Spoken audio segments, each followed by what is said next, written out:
Looking busy but doing nothing. आज के दौर में हमारी तैयारी भी इसी तरह से चल रही है, क्योंकि हम तैयारी तो कर रहे हैं मगर प्रैक्टिस नहीं कर रहे। एक ही सवाल पे रट्टे हुए हैं, या सिर्फ हमें ये ज़हन में है कि हम सिर्फ 5 पेपर्स को तैयार करें, सिर्फ 5 पेपर्स की तैयारी करें, तो ये तो हमारी तैयारी ना होने के बराबर है। यानी हम तैयारी नहीं कर रहे, ये हम सिर्फ पास को देख रहे हैं, बस ये आया था ठीक है, उस सवाल को एक सवाल को कर दिया, यानी हमने तैयारी कर दी। ये बिल्कुल हमारी सोच ही गलत है। मेरा ये ख्याल है कि आप उसको सिर्फ और सिर्फ हिंट के तौर पर यूज़ करें, देखें किस टाइप का उसने सवाल दिया है, फिर उसी टाइप के मुख्तलिफ अक़साम के सवालात आप लोग करें और ज़्यादा से ज़्यादा प्रैक्टिस करें, ताकि आप टेस्ट को आसानी के साथ क्वालिफाई कर सकते हैं। अगर आप लोगों सिर्फ और सिर्फ 5 पेपर की तैयारी करते रहेंगे तो आप लोग प्रॉपर वे में आप तैयारी नहीं कर रहे। उसका यही मकसद आएगा कि फिर आप लोग कहेंगे ये सवाल आया कहाँ से, क्योंकि IBA का जो मैनुअल है वो बहुत से मुख्तलिफ अक़साम के और कॉन्सेप्चुअल टेस्ट निकालते हैं। अगर एक टाइप का ये सवाल निकाल लिया तो दूसरा इससे कॉन्सेप्ट ही अलग आ जाएगा, उसका यानी वर्डिंग ही चेंज आ जाएगी। हमें सिर्फ वर्डिंग की कॉन्सेप्ट क्लियर होना चाहिए कि वर्डिंग बोल क्या रही है, ताकि हम आसानी के साथ सवाल हल कर सकते हैं। आज का हमारा लेक्चर भी 5 पेपर्स के एक सवाल का है जो कि PST में आ चुका है। इसको हम समझने की कोशिश करेंगे। सवाल कह रहा है when 6 is added to a certain number, यानी किसी एक नंबर में हम क्या करें, 6 जो है ऐड कर दें। किसी एक नंबर में हम क्या कर दें, 6 ऐड कर दें। द सम ऑफ 9, यानी उसका जो जवाब आएगा वो होगा 9। ठीक है, then the number will be. अब ये कह रहा है when 6 is added to a certain number, वो नंबर हमें मालूम नहीं है। एक नंबर है जो हमें मालूम नहीं है, उसको हम क्या कर रहे हैं, x कर दें या a कर दें।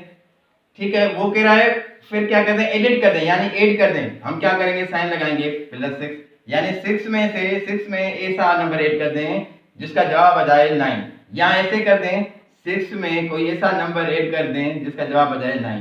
ये अमाउंट लिख लें या ये लिख लें, बात भाई सेम ही है, दोनों स्टेटमेंट सेम ले जाएंगे।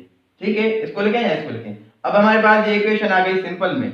ठीक है, अब ये इक्वेशन आ गई, हम पहले भी सवाल कर चुके हैं और इसी को देख के हम सिंपल के साथ क्या करेंगे, सिंपल लिया जाएगा 6 + a = 9। मैंने आपको बताया है जब ये इक्वेशन आ जाए, अगर आप लोगों को के पास ये अमाउंट दिया गया है प्लस में, अगर ये प्लस वाली इक्वेशन इक्वल के बाद लेके जाएंगे तो क्या आ जाएगी, साइन चेंज हो जाएगी। a यहाँ पर सेम रखा हमने, = 9 प्लस का 6 है, यहाँ पर चला जाएगा माइनस का 6 आ जाएगा, a सेम आ जाएगा, 9 में से 6 गए, 3 हमारा आंसर आ जाएगा।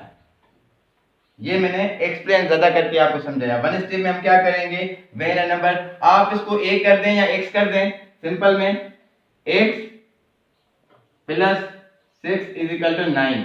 अब 1 स्टेप में हम क्या करेंगे, ये x यहीं पर रहेगी, +6 वहां चला जाएगा, माइनस का हो जाएगा, 9 में से 6 गए, x = 3 हमारे पास ये आंसर आ जाएगा 1 स्टेप में, बिल्कुल आसानी के साथ। ये हमारा पास पेपर में सवाल आ चुका है। ठीक है, अब हमें सिर्फ इस सवाल को ही नहीं देखना है, बस ये कर दिया हमने, बस हमने बड़ा कारनामा कर दिया, नहीं, ये बिल्कुल बात निकाल देनी है कि ये सवाल में भी आ सकता है। मेरे ख्याल में तो सारे पास पेपर में भी कोई एक सवाल आ जाता है, वरना सवाल आते ही नहीं है। इस टाइप के आ जाते हैं, वर्डिंग चेंज हो जाती है, इसीलिए हमें सवालों को समझकर वर्डिंग चेंज करके और करना चाहिए। अगर यहाँ पर आ जाए 6 की जगह पर हमारे पास आ जाए 12 is added a certain number, the sum of number is, यहाँ पर हम कर दे रहे हैं 20। ठीक है, अब सेम स्टेटमेंट है, सिर्फ और सिर्फ हमने वर्डिंग चेंज कर दी है। तो क्या करेंगे, हम कह रहा है when 12 is added to a certain number, 12 को ऐड करना है किसी भी नंबर के साथ, यानी 12 + 8 कोई भी नंबर, यानी x कर दें, = क्या आना चाहिए, 20 आना चाहिए, = 20। अब क्या करेंगे, एक सेम रखेंगे यहाँ पर और 12 को वहां लेके जाएंगे, 20 - 12, x = 20 में 12 गए, 8 हमारे पास आंसर आ जाएगा, सिंपल 1 लाइन में। ठीक है, इसी तरह से अगर हमारे पास कोई सवाल आ जाता है कि आपके पास कोई अमाउंट है, जो अमाउंट में नहीं मालूम, उसको हम बोलते हैं x। ठीक है, उसमें से आप लोग कोई अमाउंट है जिसमें से आप लोगों को माइनस करने हैं 3 और टोटल अमाउंट आपके पास है 20, तो उसका फाइनल वैल्यू क्या आ जाएगा, यानी x की वैल्यू क्या आ जाएगी। ये हम एग्जांपल नंबर 2 ले रहे हैं, सॉल्यूशन करेंगे। ठीक है, यानी x minus 3 is equal to 20। अब x को सिंपल रखेंगे इज इक्वल टू ये 20 माइनस 3, यहाँ माइनस इधर हो जाएगा प्लस, ठीक है, यानी 20 plus 3 x is equal to 23। ये आपका आंसर आ गया सिंपल में। अगर हमारे पास इसी टाइप का कोई दूसरा सवाल आ जाता है तो हम क्या करते हैं, ये प्लस माइनस में था, अगर हमारे पास आ जाए x into 3 is equal to 18, ठीक है, ये एग्जांपल नंबर 3 ले रहे हैं हम, ठीक है। अब इनका ताल्लुक क्या है आपस में, मल्टीप्लिकेशन का है। क्या करेंगे, एक सिंपल रखेंगे, यहाँ पर 18, ये मल्टीप्लाई इधर जब इज इक्वल के बाद जाती है तो क्या होगी, साइन चेंज हो जाती है, डिवाइड हो जाएगी, 3 हो जाएगी, 3 into 3 9 3 5 15 3 6 18, क्या हमारा आ गया x इज इक्वल टू 6, हमारे पास ये आंसर आ गया सिंपल में। ये हमारे मल्टीप्लिकेशन में आ गया। अगर हमारे पास इसी टाइप का दूसरा सवाल आ जाता है, अगर डिवाइड में आ जाता है तो हम क्या करेंगे, x divided by 3 is equal to 18। अब हमारे पास यहाँ पर डिवाइड का ताल्लुक है, डिवाइड इज इक्वल के बाद क्या चली जाएगी, x इज इक्वल ये 3 जो चली जाएगी वहां मल्टीप्लिकेशन में जाएगी, 18 मल्टीप्लाई बाय 3, ठीक है।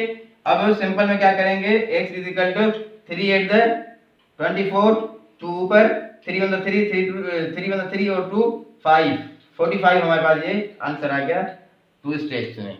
इसी तरह से अगर आप लोगों के पास ज़्यादा से ज़्यादा इन सवालों की एक्सरसाइज की प्रैक्टिस करते रहेंगे तो आप लोगों को आसानी के साथ सवालों को समझ सकेंगे और हल कर सकेंगे।